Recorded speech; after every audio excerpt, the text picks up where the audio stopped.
Bab 1326.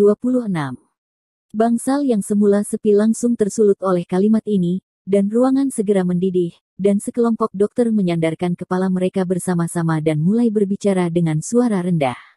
Sebenarnya, mereka ingin mengatakan ini sejak lama, tetapi mereka tidak pernah berani mengatakannya. Ini jelas membuang-buang waktu mereka, membiarkan mereka menatap orang mati begitu lama. Saat ini, Logan, yang berdiri di kejauhan, mendengus dingin dan berkata dengan wajah tenang, "Dulu aku sudah mengatakan bahwa pil ini tidak akan berpengaruh sama sekali. Melakukan ini olehmu hanya menghina orang mati." Itu dia. Sambil berbicara, dia tidak bisa membantu tetapi menghela nafas lega. Untungnya, pil yang didapat Kelvin pada akhirnya juga tidak berhasil. "Sarana, putriku." Abel kaget sesaat, lalu langsung pingsan, dan lagi-lagi bergegas ke tubuh putrinya untuk roboh dan menangis. Dia juga tahu bahwa setelah menunggu sekian lama, tidak ada harapan. Jika ada keajaiban, itu pasti sudah terjadi lama sekali. Woods juga kecewa ketika melihat ini. Dia tidak bisa menahan nafas sedikit dan berkata dengan rasa bersalah, "Tuan Abler, jangan khawatir, saya akan bertanggung jawab penuh atas kematian Sarana." "Tanggung jawab apa yang kamu tanggung?" Logan mendengus dingin dan berkata, "Untuk Nona Sarana, kami sudah melakukan yang terbaik. Tidak ada yang mau dia mati, tapi penyakitnya kejam. Namun, meskipun kami belum bisa merawatnya, ada baiknya dia tidak sakit. Menghabiskan saat-saat terakhir dalam hidupku." Karena kebajikan seorang dokter, Woods mengambil tanggung jawab untuk dirinya sendiri. Kepada Asosiasi Medis Dunia, dia tidak mau. Di mata pejabat dingin seperti Logan, hanya ada kepentingan. Pada saat ini, Abler sangat sedih atas kematian putrinya, dan tidak berniat menanggapi kata-katanya. "Oke, tolong bantu Nona Sarana mengganti bajunya. Dia terhormat dalam hidupnya, dan dia akan mendapat kehormatan yang layak setelah kematian." Logan memberi perintah kepada beberapa perawat, lalu berkata kepada Abler, "Tuan Abler, kain kafan ini dibuat oleh Asosiasi Medis Dunia kami yang secara khusus disewa oleh seorang ahli menjahit terkenal di dunia. Kain ini secara khusus dipintal dengan benang emas. Asosiasi Medis Dunia kami memberikan hadiah ini secara gratis, dan hanya tamu terhormat yang dapat menikmati hadiah ini. Sekarang, kami akan memberikan kafan ini kepada Nona Sarana, dan berharap dia dapat beristirahat dengan tenang."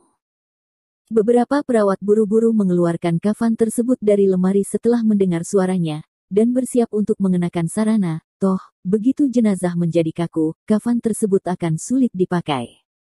Dan masih banyak lagi. "Dokter," Andre menunjuk ke beberapa perawat dengan wajah cemberut, lalu seperti biasa, berjalan ke tubuh Sarana dengan alat auskultasi, mempersiapkan konfirmasi akhir. "Ini peraturan dari World Medical Association. Sebagai organisasi medis top dunia, mereka harus cukup tepat dalam segala hal, apalagi hidup dan mati. Mereka telah melepas bantalan elektroda yang terhubung ke monitor EKG multifungsi dari tubuh Sarana saat pertama kali dibantu, jadi Andre menggunakan auskultasi manual.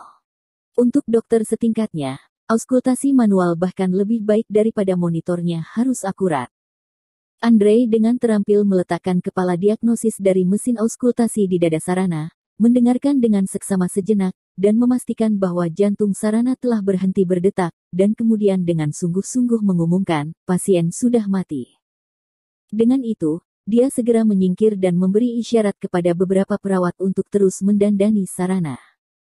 "Tuan Abler, tolong menyerah." Kepala perawat melihat bahwa Abel masih terbaring di tempat tidur dan menangis dengan sedihnya, dan berbisik kepada Abel untuk membujuknya, "Kita bisa mengenakan kain kafan untuk Nona Sarana agar berjalan lebih baik." Abele tidak menanggapinya sama sekali, dan masih terbaring di tempat tidur, menangis dengan sedihnya, dalam kesedihan. Hingga saat ini, ia masih belum bisa menerima kenyataan tersebut. "Tuan Abler, orang tidak bisa hidup kembali dari kematian, dan Anda hanya akan mengganggu jiwa Sarana dan tidak akan beristirahat." Woods juga menghela nafas tak berdaya, dan berbisik kepada mampu membujuknya. Mendengar perkataan Woods, tiba-tiba tubuh Abler bergetar, lalu tiba-tiba mengangkat kepalanya, membuka mata merahnya, menatap ke arah putri di ranjang rumah sakit dengan takjub, dan dengan gemetar berkata, "Putriku tidak mati." Tangannya baru saja bergerak. Wow! Tiba-tiba ada kegemparan di semua orang di ruangan itu, menoleh untuk melihat Sarana di ranjang rumah sakit. Woods dan Logan juga tercengang, dan mengikuti pandangan semua orang ke Sarana di tempat tidur. Tetapi Sarana masih terbaring di tempat tidur, wajahnya pucat dan biru, matanya terpejam, dia masih tampak tak bernyawa. Mustahil, aku baru mendengar detak jantung Sarana, dia memang sudah mati. Andre melirik Sarana, dan buru-buru menjelaskan kepada semua orang, apa yang baru saja dia dengar sangat akurat, jantung Sarana pasti sudah berhenti berdetak. Ekspresi awal Logan yang terkejut sedikit berkurang, dan dia berkata dengan suara yang dalam, Tuan Abler pasti kehilangan putri kesayangannya, kesedihan yang berlebihan, dan halusinasi. Pindah lagi. Tangannya digerakkan lagi. Sebelum Logan bisa menyelesaikannya, Abler menjerit lagi dan berdiri dengan canggung. Wajahnya sangat gembira dengan air mata di matanya. Dia dengan kuat menggenggam tangan putrinya dengan satu tangan dan membelai tangan putrinya dengan yang lain. Wajah dan telapak tangannya terus bergetar, mencoba menyentuh kulit putrinya, tetapi dia tidak berani menggunakan kekerasan, seolah-olah dia sedang menyentuh karya seni yang mulia, dan suaranya bergetar dengan sangat bersemangat, "Putri, apakah kamu hidup? Kamu bangun, buka matamu dan lihat ayahmu." Semua orang di ruangan itu tidak bisa membantu tetapi tersedot di AC ketika mereka melihat pemandangan ini, merasa kedinginan. Tidak ada yang salah dengan ekspresi dan sikap Abel saat ini dalam keadaan normal, tetapi dalam hal ini, berbicara sendiri dengan mayat hanya membuat orang merasa bahwa dia benar-benar gila. Naik. Oh, sayang sekali, tentu saja, Mer. Abler sangat sedih karena dia mengalami halusinasi. Apa yang kalian lakukan? Mengapa Anda tidak membawanya pergi dan membawanya ke bangsal berikutnya untuk perawatan? Logan buru-buru mengedipkan mata pada Cole saat melihat ini. Ini adalah kesempatan besar. Baru saja, dia terlambat selangkah dan meminta Woods dan yang lainnya untuk merawat Able. Dia juga bertanya-tanya bagaimana dia akan menanggapi jika Able tidak memaafkan. Sekarang Abel telah sangat terstimulasi, dan dia menjadi gila dan bodoh, yang menyelamatkannya dari banyak masalah. Dia diam-diam berdoa agar Abel benar-benar menjadi orang gila. Cole melihat sorot mata Logan, dan dia segera mengerti.